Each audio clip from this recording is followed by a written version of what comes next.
Perfect.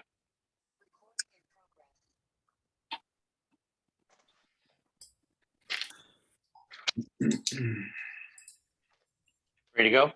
We are ready to go. Okay, this is the October 11th meeting of the Wren Municipal Water District. I need a roll call, please. Good evening, Director Bragman, Here. Director Gibson, Here. Director Kohler, Here. Vice President Schmidt, Here. and President Russell. Here. I need a motion to adopt the agenda. So moved. Second. Any comments on the agenda? On the agenda, I see one raised hand, and that is Mr. Roger Roberts regarding the agenda. Mr. Roberts, if you can please hold while I put on the timer.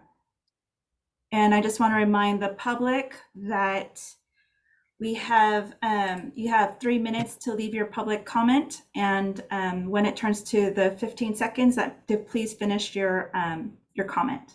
So go ahead, this is a reminder to the public. This is for items on the agenda. So this is the adoption, it's not the public comment. I have a comment, but it's not on the agenda, so I guess I should wait. No, that's later, yes. Yes. Not very much later, but just a few seconds. Yep. Oh, okay. All right. Okay, then we need a roll call. Director Bragman, Aye. Director Gibson, Aye. Director Kohler, Aye. Vice President Schmidt, Aye. and President Russell. Aye. Okay, Roger. Public comment on items not on the agenda. Now you're up. Go ahead, sir. Yes, what is the current schedule for the completion of the risk-weighted water supply options from Jacobs Engineering? I'm curious as to when this is going to be completed and available for public review. Well, I can, if you'd like, Director Russell. Yeah, go ahead. Sure. Yeah, we're currently targeting to have an adopted roadmap by the end of the year, where we then proceed to implementation. Currently, there have been a number of understandable questions in terms of the details of what's been presented. And Jacobs is tasked now for the next 4 weeks or so to pull together their report that we'll bring to the board and share with the public, and it will help everyone have that as a resource as we then move into the next phase of kind of looking at the options and working with the board to develop the roadmap itself. Thank you. Thank you, Mr. Roberts. The next two speakers are Mr. Tom Boss and Phil Sauter. Go ahead, Mr. Boss. Good evening, directors. Tom Boss with the Marin County Bicycle Coalition. I'd like to respond to comments made at a previous meeting during open time. Stories of people no longer visiting a trail or park because they don't feel safe are unfortunate and avoidable. We've said as much in our most recent correspondence to members regarding the Watershed Recreation Management Plan. Negative encounters such as the one you heard about near the Matt Davis Trail are counter to our efforts to find common ground and collaborate with other stakeholders. If you've been following MCBC's articles on the Recreation Management Plan, you know we include messages about what it takes to be a model park visitor and bicycle ambassador. This includes riding on open trails only, always slowing down and announcing your presence when approaching other trail users, treading lightly, leaving no trace, respecting wildlife, and acknowledging that we are recreating on the traditional lands of the Coast Miwok and demonstrating our respect by staying on the trails. We also encourage bicyclists to stay off the trails when they are saturated following rain events. We're doing a great job encouraging people to participate in the recreation management planning process, which was evident at the last workshop at Lake Lagunitas. Our members were thoughtful, prepared, and open-minded. We represent all age groups, and our demographic is reflective of the diversity of California. Our goals are to establish trust, find common ground, and work with other users on a solution-based approach to balancing recreation and conservation on the watershed. I also see these large turnouts of stakeholders as an excellent opportunity to get to know each other and place ourselves in the other person's shoes. Side note, my last visit to the watershed was awesome. I rode up from Deer Park and did an out and back on concrete pipeline. I saw about a dozen bicyclists and a half dozen hikers. All were cordial and seemed to be happy. I rode up Fish Grade and I stashed my bike near the Pumpkin Ridge Trail and walked up and along the ridge. I enjoyed spectacular views of Bon Tempe Lake and Mount Tam. And my hike reminded me that we should consider the addition of bike racks at trailheads in the recreation planning process. MCBC and our members are engaged in the recreation plan. We are listening and learning and working together with others who cherish the watershed. I'm confident we can find a path forward. Thank you. Thank you. Mr. Phil Sauter and then Marilyn Price, please. Go ahead, Mr. Sauter. Thank you. I'd like to share a vision on conservation that I read about this week from a water district in Southern California. I'm sure you're all familiar with the Los Angeles Department of Water and Power. It's a utility about 20 times Marin's size. Their 4 million customers use about 100 gallons per capita per day. They have a Lawn Be Gone program that encourages users to replace thirsty lawns with landscapes that are optimized for the dry conditions in Southern California. They use a company called the Urban Water Group, which will design and install an entire landscape, complete with drought-tolerant native plants, cisterns, drip irrigation, and everything needed to create and manage a beautiful outdoor landscape that provides a terrific outdoor environment while saving water. And if a homeowner agrees to be a demonstration site for neighbors, their entire cost could be zero. They apparently found that for every 100 landscapes they transform with grants and subsidies, another 132 customers will modify their landscape without subsidies. I wonder if we going forward could enhance our turf replacement program to something exciting by actually helping customers create an outdoor landscape that they would prefer to thirsty green grass lawns that they have today. And specifically, I have in mind a reduction in outdoor water use of 4 million gallons a day. I know we have a 4 million gallon conservation target for 2040, and I'm wondering if we could do it in 3 years. Specifically, the vision statement I would have would be to reduce outdoor water use by 4 million gallons per day by 2025, while preserving or enhancing customer enjoyment of outdoor landscape. That would translate to a total consumption of 19 million gallons a day, or 100 gallons per capita per day. That brings us around to where LA users are, what they're achieving in a much drier climate. If we can reduce our human consumption by 17%, that could reduce total district usage by 10% and make our current storage last an extra 2.5 months. That seems like a vision worth achieving. Thank you. Thank you, Mr. Sauter. Miss Marilyn Price, please. Yes, hi. My name is Marilyn Price. I live in Mill Valley, California. I'm 82 now, but I've been concerned about our environment since I was in college. And then when we had the problem with water in the 70s, since that time, I have been have done everything I can to conserve the water. I do not use much water in our home, inside, outside. And I've been tracking or following some of your webinar and your plans. And I thank you for looking into our situation, which is going to be critical all over. But I am also very much an environmentalist. I participate in a lot of the environmental organizations.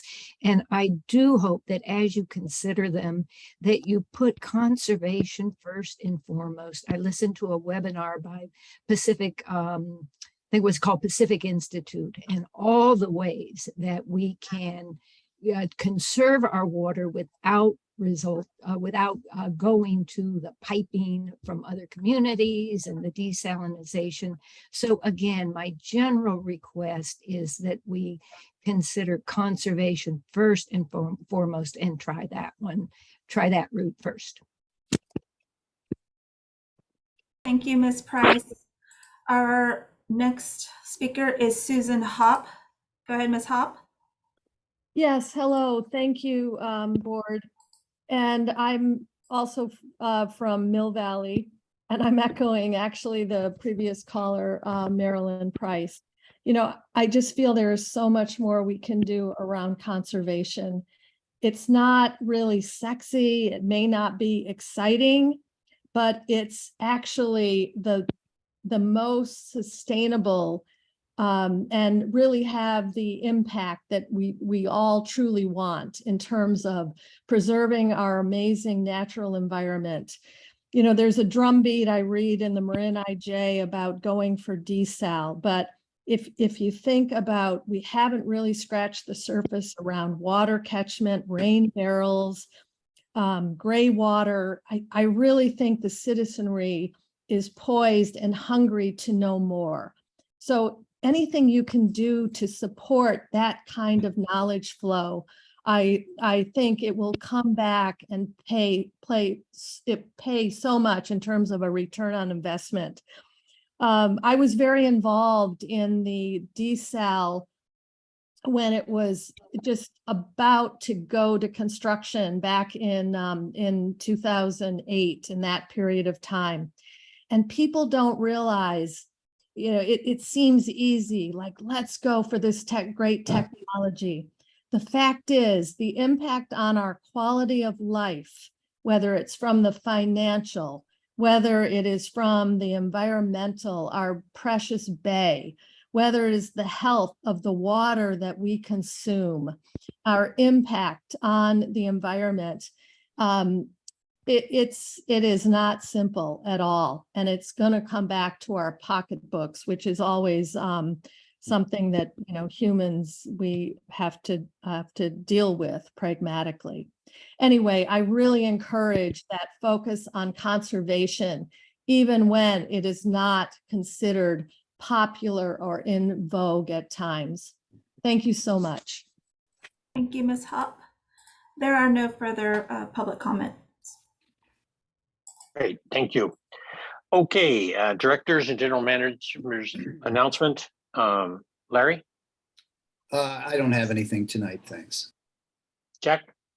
The only thing I have is that our next North Bay Watershed Association meeting on November 3rd will be getting us back to normal a little bit, live in Petaluma, hybrid, I'm sure, but right now, at least live in Petaluma, and that's November 3rd. Cool, thanks. Cynthia? Yeah, I wanted to let everybody know that if you don't already, that the governor has signed AB 2142, which is the making it cheaper to replace your lawn and save water and save money bill, kind of a long title.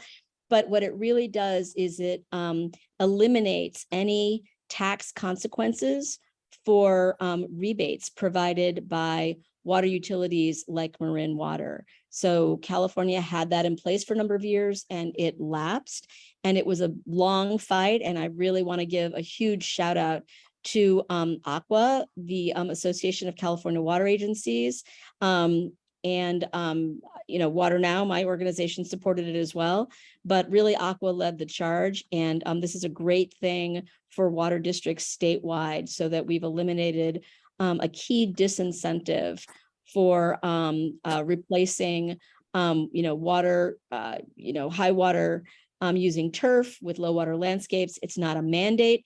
All it does is say we are not going to tax property owners who receive rebates from their water districts. And, you know, the flip side of that is it means that water districts like ours won't have to issue 1099. So it's a great development. And I really commend the legislature for passing it and the governor for signing it. Cool. Monty? Nothing to add tonight. Okay, I got a couple things. I am in New Orleans at the WEFTEC meeting. Very well attended, surprisingly, for as close to COVID as we are. It's quite interesting. There's a ton of European exhibitors and European visitors, more than I've ever seen at the WEFTEC meeting. For those who don't know the WEFTEC, it's the Water Environment Federation. It's the wastewater trade association for wastewater professionals. And meeting is going quite well. A food for thought, Phil Sauter's comments got me kind of interested. LADWP has spent $18 million on turf replacement. I think it would be good if we would invite Penny Falcon, who's the conservation manager for LADWP, to join us at a doc meeting in the not too distant future.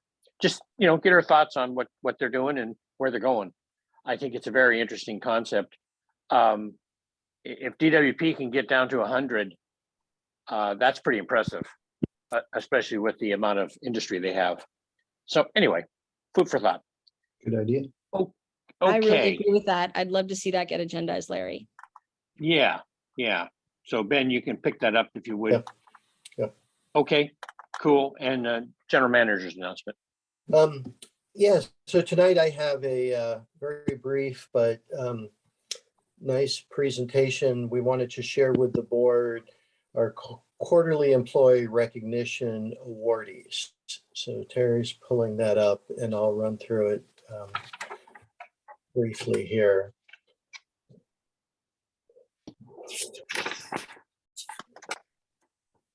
Okay, we can go to the next one there.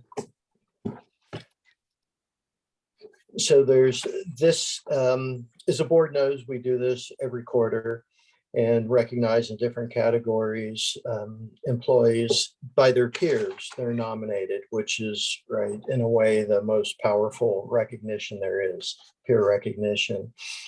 This quarter, we have 13 employees honored in 6 categories. You can see throughout the district. And really, I mean, for me, every time I see this, it's just a great kind of snapshot of the work that goes on 24/7, 365 that our committed staff does. The first one we have is Christina Mountanos, who is one of our water conservation specialists.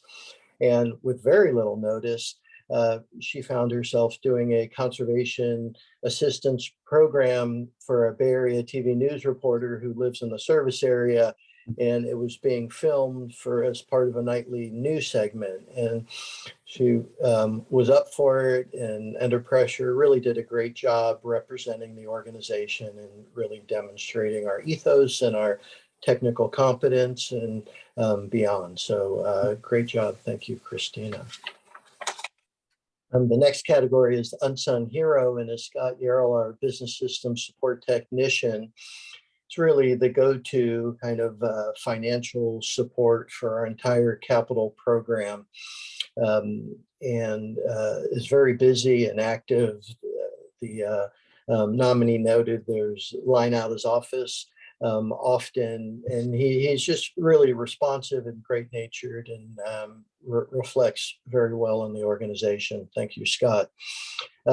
This next one is a team award, Unsung Heroes, Matt Circle, John McCullough, and Brett Pettish.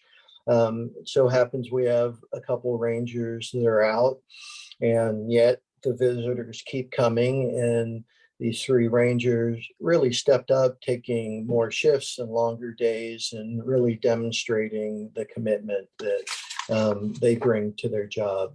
Thank you for that. The next one is a safety category, and Andrew Craig construction inspection. And, you know, the core job of a construction inspector is ensuring the contractors, right, build the project according to specifications. Safety is a very, very big part of it. And the East Blythedale project, we know had a lot of traffic issues, which present unique safety concerns. And he really helped the crews and the contractor getting this work done with no safety issues identified, and just demonstrating the commitment that Andrew brings, as does our staff, in terms of safety first. So thank you for that, Andrew. Innovator Jayson Yap is our information systems supervisor, and we had outage of our computer and phone system in late August, and he jumped into action and solved the issue kind of under pressure, because it's in the middle of the day and everyone, of course, wants and needs to get on their phone and computer. And I just take the opportunity to wish Jayson well after many years in the organization. He's retired. Looks like about 22, 23 years he has worked for the organization. So congratulations, Jayson, and best wishes in your next chapter. Green team, Loren, Jenkins, Sherry Adams, Carl Sanders.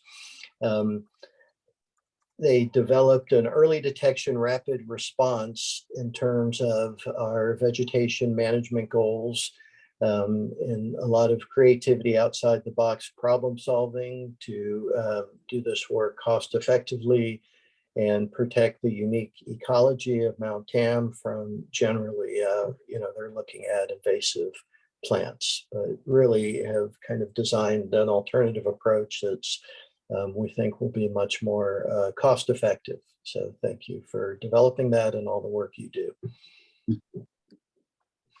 And then finally, extraordinary service. Tamra Miller is one of our customer service representatives.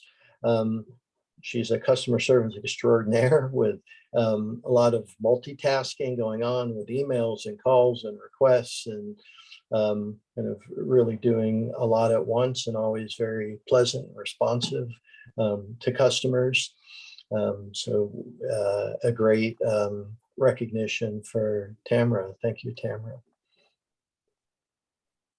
Oh, we have extraordinary teamwork. Pete Klaner, Kevin Alioto, maintenance workers. They installed 600 feet of it's a chemical feed line at one of our treatment plants, and it turned out this project had very tough conditions, working in a confined space, kind of pit we call it, and there was a clogged drain and it was leaking. A very tough and really reflective of a lot of work, of course, our crews do day in, day out, but this one particularly. Thank you and congratulations, Pete and Kevin. So congratulations to all the honorees, and just noting that this program is maintained by those that put in the peer nomination to recognize their colleagues, and that thank you for all of those folks as well. On behalf of the board, Ben, I'd like to request that a copy of their individual page be inserted into their personnel file for each of these people. There may be some other formal paper that does the same thing, I don't know, but that seems like an easy thing to do. Oh, great idea. Okay, thank you very much, and congratulations to all of the peer nominated individuals. We really do appreciate the hard work and dedication that you guys have for the district. Yeah, I want to just echo that, because we don't often spend enough time, I think, just recognizing the many people at the district who make the district run. When we have these board meetings, obviously we focus on different topics, but especially through the pandemic, a lot of folks showed up to work when the rest of us got to stay home in a safer, less dangerous location, in order so we have continued water service. But also just, a lot of these tasks are not glorious, and that a lot of them are hard. And I just think it's really great that we're taking the time to recognize these folks. So thank you for bringing that to the board. And I hope we continue to do that and make that something that we share with people who sign in and hear the business of the board, because it's also important to understand the district at the staff level. And I'd like to. I was just going to say, North Marin actually posts those awards on social media. So I don't know if folks, the employees want that kind of recognition, but it's kind of nice to see, it pop up on your news feed. Yeah, why don't we look into that? And thank you, Ben, for getting this idea. I don't remember us ever doing this before.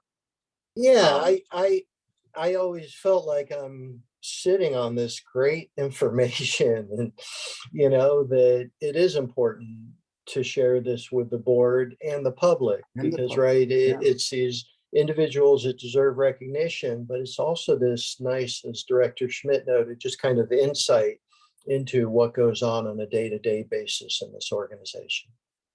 Yeah, they deserve I recognition. I really want to thank the staff for bringing this forward. When we had in-person meetings, we would often read these aloud, but I think it's great that we're doing it here, and just big thanks to the staff who both who were recognized, and for everybody else for all they do every day. And do you Cool. do any, when we were meeting in person before COVID, we used to have a quarterly big meeting in the warehouse. A board was there. It was pretty broadly publicized. Exactly. Do you do anything close to that now? Well, not yet. I think we are looking into this winter, thinking about bringing that back.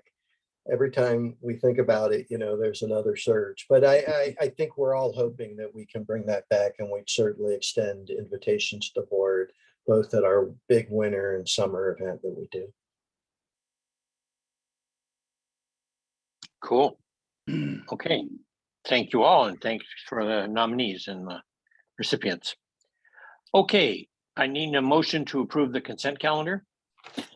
Move approval? Second. Any public comment on the consent calendar? There are none. Roll call, please. Director Bregman, Aye. Director Gibson, Aye. Director Kohler, Aye. Vice President Schmidt, Aye. and President Russell. Aye. Okay, I need a motion to approve the minutes of the last meeting on September 27th and 20th. So moved. Second? Oh, President Russell, I believe those were on the consent calendar. Yeah. Oh, I see. Sorry, I got No you worries. now. Well, that's tricky. I was Yeah, on my I've done that motion. before. Gotta watch You can that. approve them again. There's no harm. Caught me off guard. Okay, great. Okay, item 5. Amendment 2 to miscellaneous agreement 6046 with Ramini Street to provide SAP support services. Good evening, Directors. Crystal Yesman, Director of Engineering. Tonight, we have our IT manager, Steve Messick, who's going to present this item. Steve? Oh, you're muted, Steve. Okay, sorry about that. All right, Remini Street is an alternative SAP support and maintenance organization. And Remini Street provides ERP payroll support services at significant discount. And in January 2022, we installed, and we've used Remini Street now for the past year. Very satisfied with the services. So we're requesting a 2-year extension of the contract, which expires in December, and the annual savings of Remini Street are $72,669 per year, for a total 2-year savings of $144,662. So, and included in these savings, the use of Remini Street's custom payroll system, which we receive all of the IRS and California tax payroll updates. They're very easy to install, and staff is using the payroll system without any problems. And it's much simpler and easier to use than the older SAP system. So that's the introduction. I presume, Steve, you're saying it's an alternative to SAP. That's correct. Yeah. And where do we stand on the replacement? I mean, there was a fluster about 2 or 3 years ago about getting out of SAP. And I see we're still here, which is fine with me. I just asked the question. Well, we've been on SAP for 20 years. It's a major system to replace. We're starting the process, writing up a strategic plan and starting to outline the steps, and so we'll be bringing something hopefully to the board soon. It's not going to be cheap. But Oh, okay. it Okay. needs to get. It definitely needs to. We need to get started and start working on it. But SAP has ended all updates. We're at the very last, version. They're never going to update it again, and they're going to actually stop supporting it in 2027.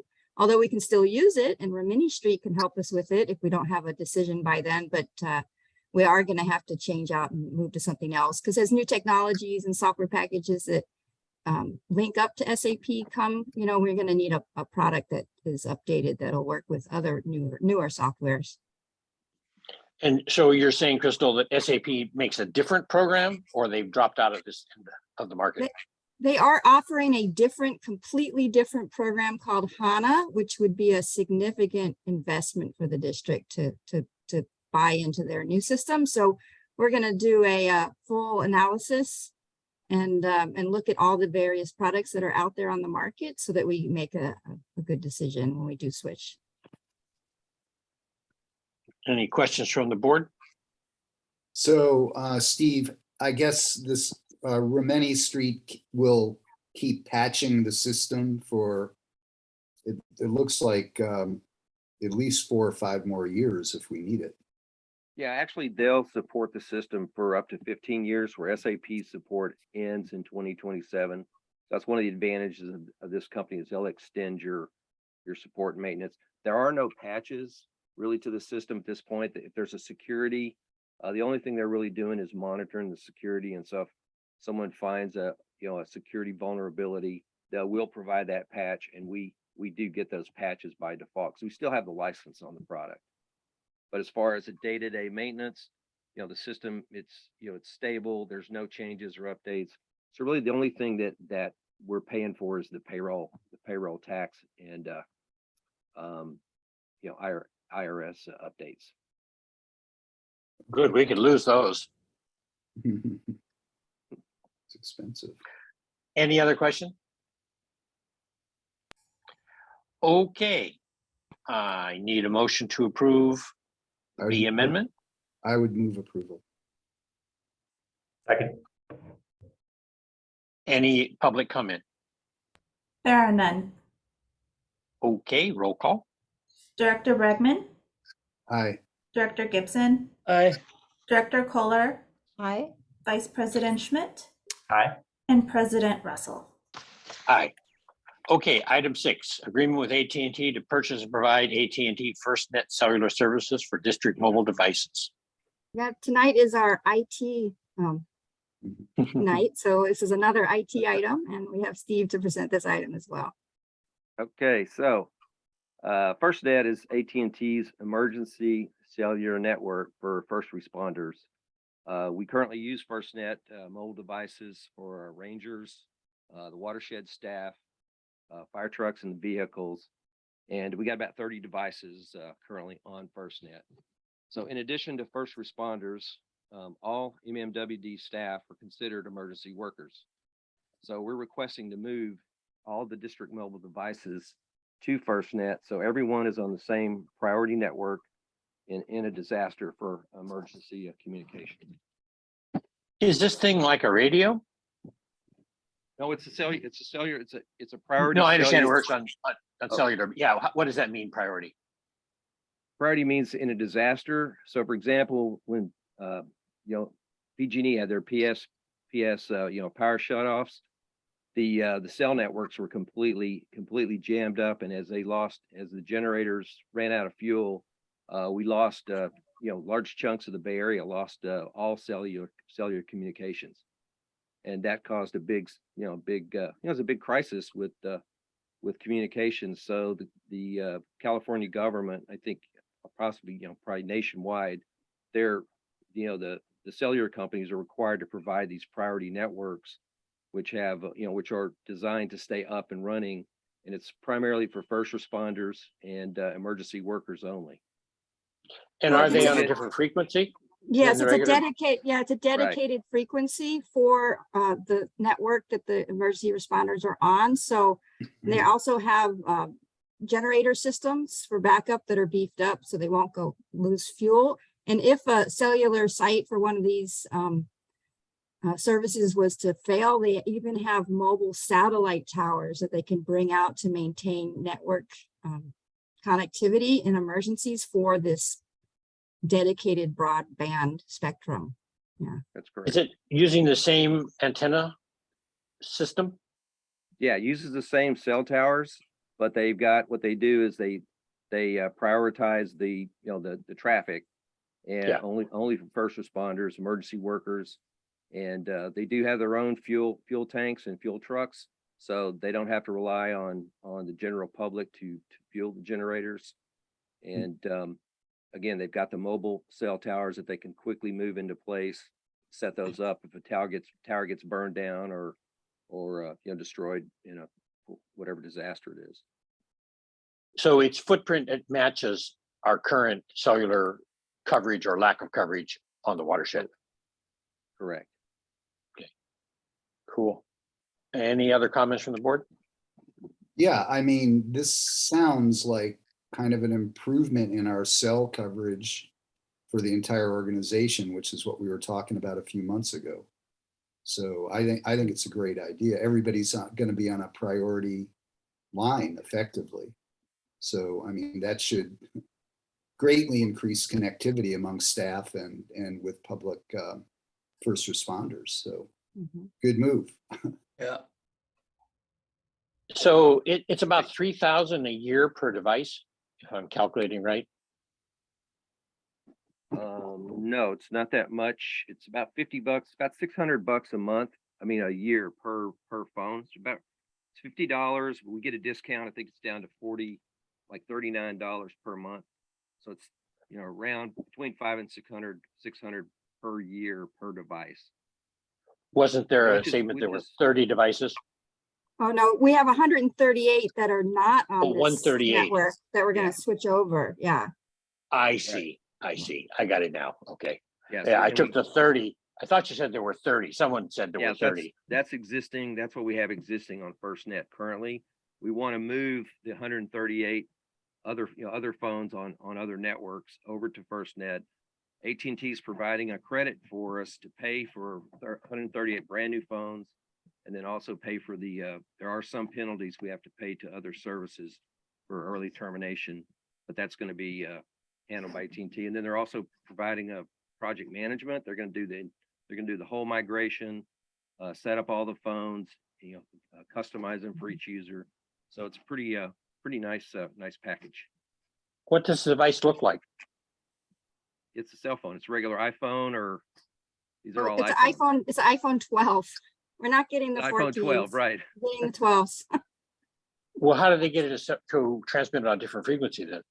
Because it's on the FirstNet network, so it's part of the SIM card. I see. Yeah, I see. So each phone will have a special SIM in the phone. Gotcha. Any other questions? Yeah, whether they could help us, find some of the holes in our coverage up there, that would also be a nice piece of this. But I mean, this, I think, is an excellent start to get us all connected better. Good start. So how do they? Go ahead, They'll have the same, are we sure that they'll have reception? I'm sure you've looked into this, but it's worth just asking, because I find cell service coverage to be very inconsistent, but we're certain that this switch will actually increase our coverage, or at least have the same coverage as what we currently have.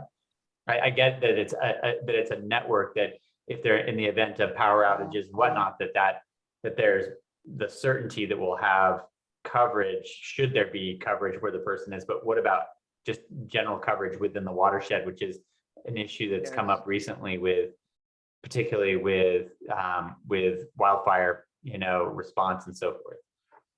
That's a good question. First off, the AT&T network in the Bay Area, and the watershed, district, has got great coverage. I've been driving all over the place. I've been up to all the treatment plants and quite a lot of the watershed itself. We've got actually pretty good at coverage with AT&T all over. So I think it's the best, in my opinion, and just the surveys I've done, it's the best, has the best coverage in the district area. Also, the other thing too is in an emergency, another device they have is they have a vehicle that's got a satellite uplink in it.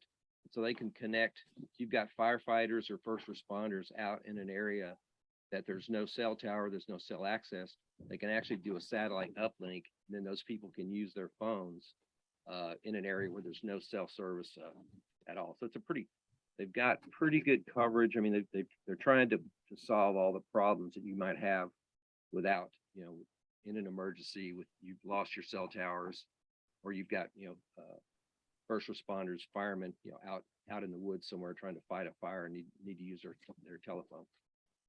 So that's how the temporary cell towers work, is they transmit to the satellite? They actually have both. Yeah, if they have line of sight to another cell tower, they'll just jump Yeah. onto the regular cell Yeah. network. But the other their other alternative is to bounce it up off a satellite and then connect through that. And I'm wondering if, I think following on Larry's thoughts, perhaps we could talk to them about buying some of these portable towers I'm to actually supplement hey, our coverage. I'm already working on that. You're actually jumping ahead there. Perfect. Yeah, Perfect. It's Perfect. it's the perfect segue to the problem, especially up in the watershed, some of the trails. There's no service, and we have emergencies up there. So we're working on trying to get additional services up in those areas. And so these towers don't respond to regular phones? Yeah, they do. It's the SIM. Oh, no, excuse me, no, the emergency. I thought you were talking about just regular service. Yeah, of course you have regular service, but I'm not sure. I would assume that the FirstNet emergency towers only respond to the FirstNet frequency because you don't want to be getting congestion from other phone calls on the system. So Okay. I can pretty sure, but Yeah, I'm not if something I can you find would out. check on that, yeah, I'd appreciate it. Absolutely. Also, the cost of the portable towers, if you could get that for us. Sure.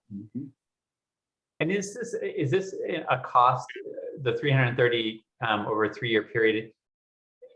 Is that above what we would be currently paying, or under our current cell provider contracts? No, that's what we're currently existing, which it's a slightly more per month, but that's what we're basically currently paying for all of our cell phones. Yeah, it's about $300 more a month for all the cellular devices as compared to the other cellular providers that we have that are not emergency networked. It is about $300 more a month in the fee per device. A total $300 more per month. For all the devices. Yes. Yeah, it's like 3,600 more per year for the 3 years. And the FirstNet devices, will they talk to the regular system too? They can just dial any phone number, or Absolutely. they only talk to each other? Absolutely. No, it's a full iPhone, full iPhone capability. It's just in an emergency, they activate the special, the emergency frequency. I see. You I have see. access to that, no one else. And this was, I should mention, this is competitively bid through the state of California's CalNet system. So, and we are authorized to work with their contract that they already have in place. And also AT&T is also, I've been doing a little more research on their FirstNet system. They actually even have a product that's available to friends and family of first responders that have some priority access. So it's worth for folks looking into if they would like to get the better service during disasters. Wow. Cool. Okay, any other comments? Could I get a motion to approve it? So moved. Second, I think you have a question out there. I'm going to ask the question. Any public comment? There are, Mr. Roger Roberts. Go ahead, sir.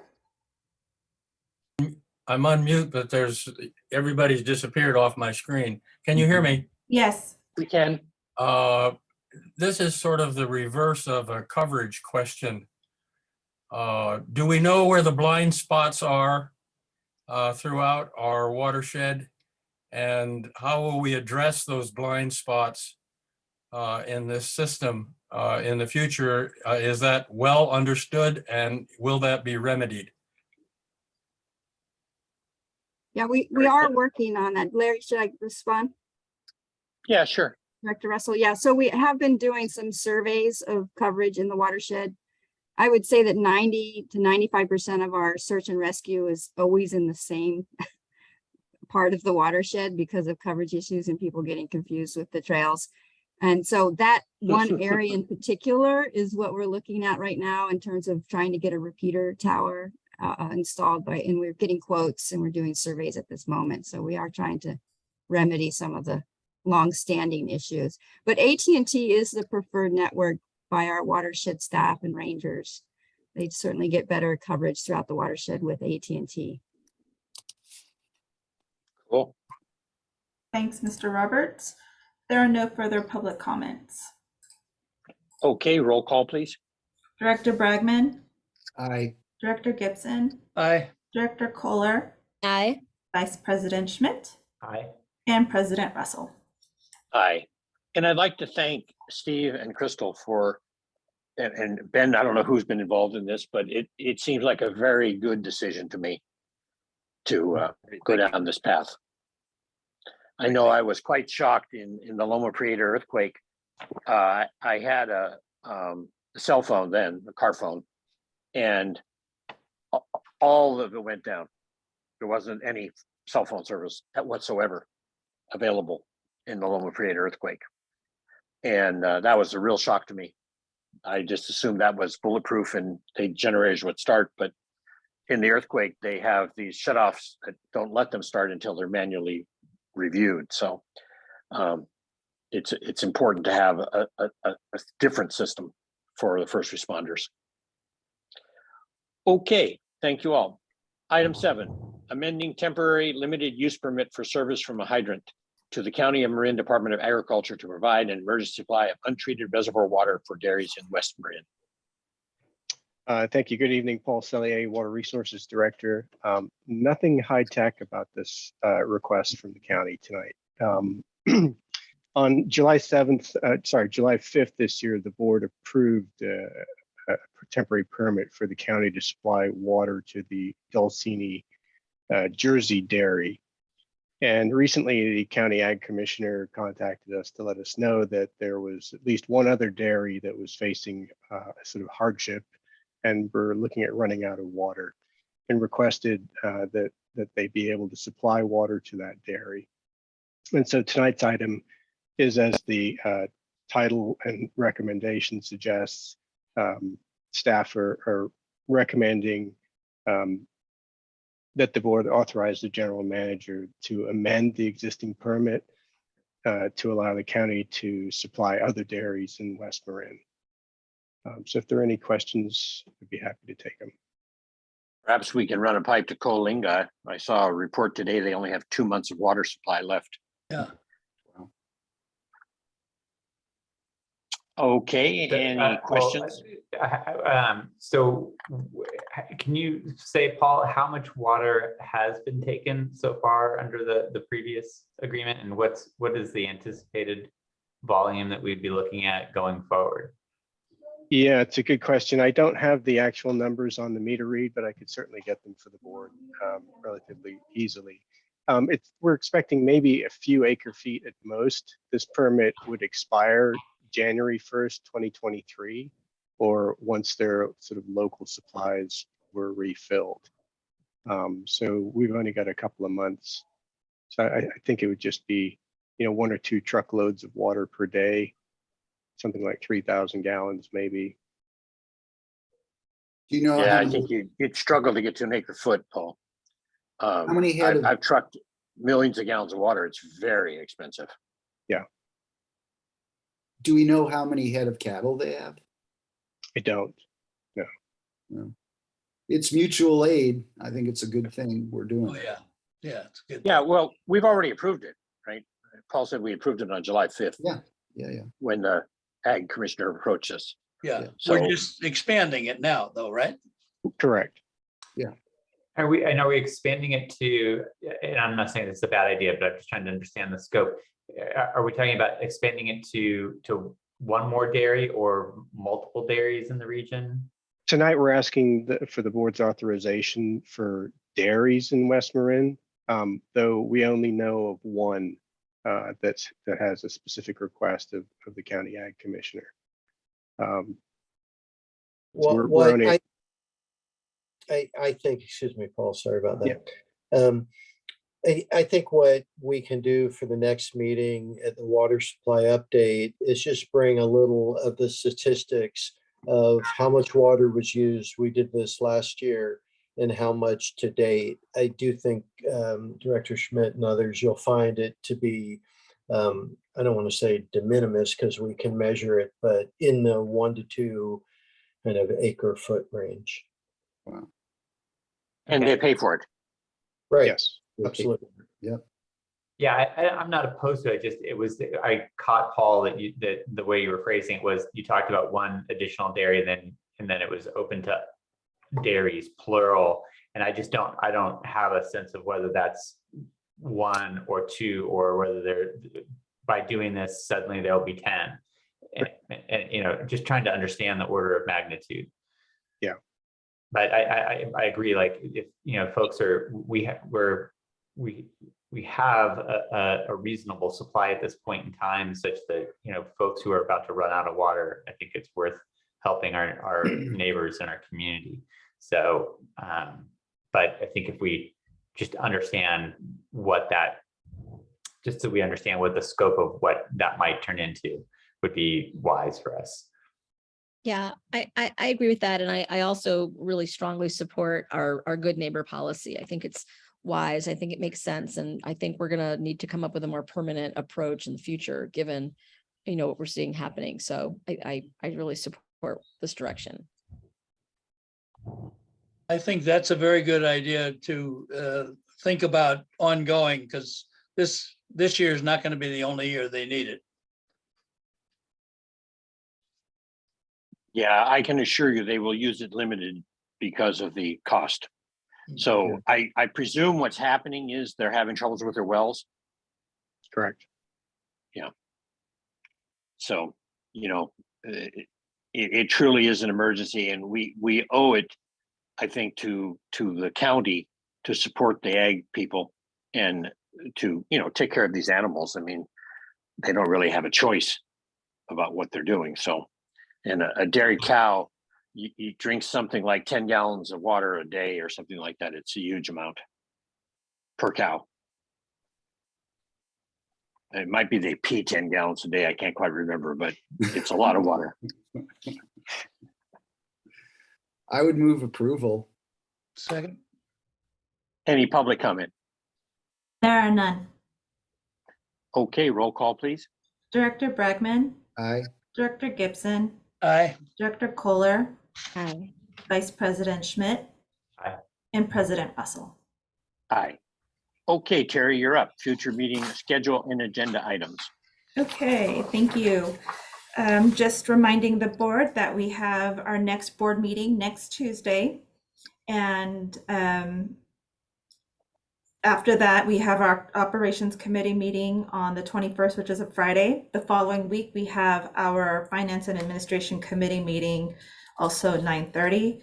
And then, as Director Gibson mentioned, the North Bay Watershed Association board meeting is at 9:30, November 4th or 3rd, I believe. I have to double check that. Also, Friday. It's a Friday.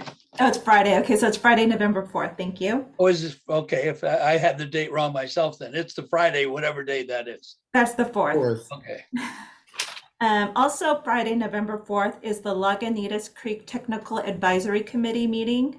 So reminding you of that. And then the Sonoma Water Advisory Committee meeting Monday, November 7th. So. And board members and Terry, please remember that I'm going to be pushing for these committee reports. I let it slide this time because we haven't had a committee meeting since the last board meeting or the last special board meeting on the 27th. But the next time I will be looking to have us all, the committee chairman to give a brief summary of the committee activities that occurred between this meeting and the last meeting. There won't be any, obviously, for the next meeting, but there will be for the next one. Terry, don't we have tomorrow? Is there the rec plan? Oh, that is correct. Yes, we have the Water Recreation Management Plan Community Workshop. I believe it's the fourth one tomorrow via, it's a Zoom meeting. So it's all virtual and our information is on our website.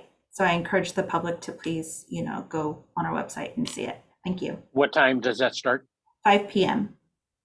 Great. Okay. Great. Okay, with that, I'm going to adjourn. There Right. is one public comment I see. Mr. Okay. Phil Sauter. Go ahead, Mr. Sauter.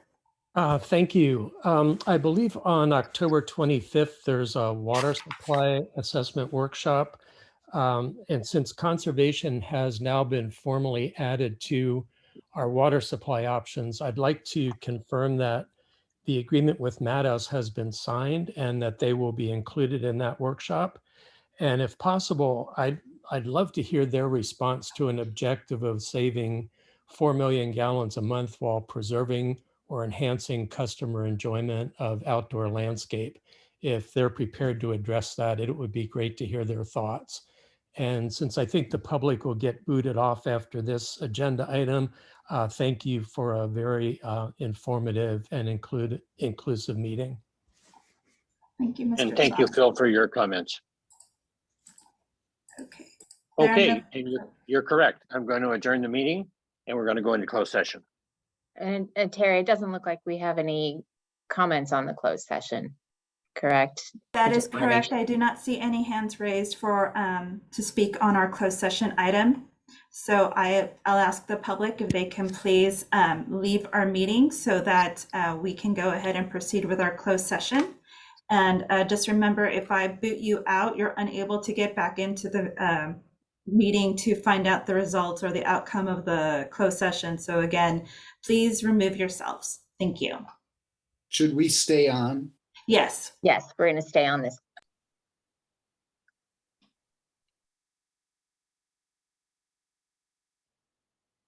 Okay, I think we're out of the closed session. I don't see anybody showing up, but we can go ahead and record our announcements.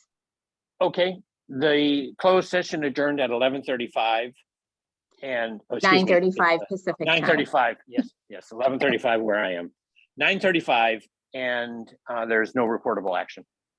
Yes, thank you very much, everyone. Have a good night. Okay, Bye-bye. good night, everybody. Thanks. Bye-bye.